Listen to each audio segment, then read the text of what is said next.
ஆமாம், நம்ம ப்ரெசன்ட் மூமெண்ட்டை அக்செப்ட் பண்ணாமல் ஃபியூச்சர்லையுமே பாஸ்ட்லையுமே வாழ்ந்துட்டு இருக்கோம். அதாவது நீங்கள் எப்போ உங்களோட ரியாலிட்டி கூட சண்டை போடுறீங்களோ, இது இப்படி நடக்கக்கூடாது, அது அப்படி நடக்கக்கூடாதுன்னு ஃபிக்ஸ் பண்ணுறதுக்கு போகிறீங்களோ, அப்போ தான் உங்களுக்கு ஆன்சைட்டியே வருது. அதாவது ஃபியூச்சருங்கிறது ஒரு மெமரி தான், பாஸ்ட்டுங்கிறது ஒரு மெமரி தான், ப்ரெசன்ட் தான் நிஜம். அதாவது இப்போ நம்ம வாழ்ந்துட்டு இருக்கோம். ப்ரெசென்ட்டில் ஒன்று பிடிக்காத மாதிரி நடந்துருச்சுன்னா அது ஃபஸ்ட்டு அக்செப்ட் பண்ணுங்க. அது கூட ஃபைட் பண்ண போனால் தான் இன்னுமே பெருசாகும். ஒரு எக்ஸாம்பிள் வச்சு சொல்லணும்னா, நீங்கள் நேரத்தில் ஆஃபீஸ் போகணும், ஒரு மீட்டிங் இருக்குது, ஸோ லேட்டாக போனால் மேனேஜர் திட்டுவார், போகும்போது டிராஃபிக். ஸோ அந்த இடத்துல மோஸ்ட்டாக எல்லாம் என்ன பண்ணுவாங்கன்னா, அந்த ப்ரெசன்ட் மூமெண்ட்டை கம்ப்ளைண்ட் பண்ணுவாங்க. ஐயோ நான் நேரத்தில் கிளம்பியிருக்கலாமோ, நான் இந்த ரூட்டில் போயிருக்கலாமோ, அந்த ரூட்டில் போயிருக்கலாமோன்னு சொல்லிட்டு அந்த ப்ரெசன்ட் மூமெண்ட்டை அப்படியே கம்ப்ளைண்ட் பண்ணுவாங்க.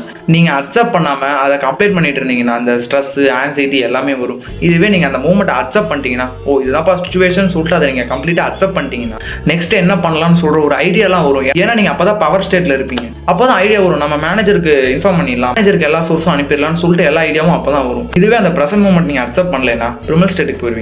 ஸோ ப்ரிமல் ஸ்டேட்டுக்கு போயிட்டா ப்ரெசன்ட் மூமெண்ட் நீங்கள் அக்செப்ட் பண்ணலைன்னா கடைசி வரைக்கும் நீங்கள் புலம்பிட்டு இருக்க வேண்டியது.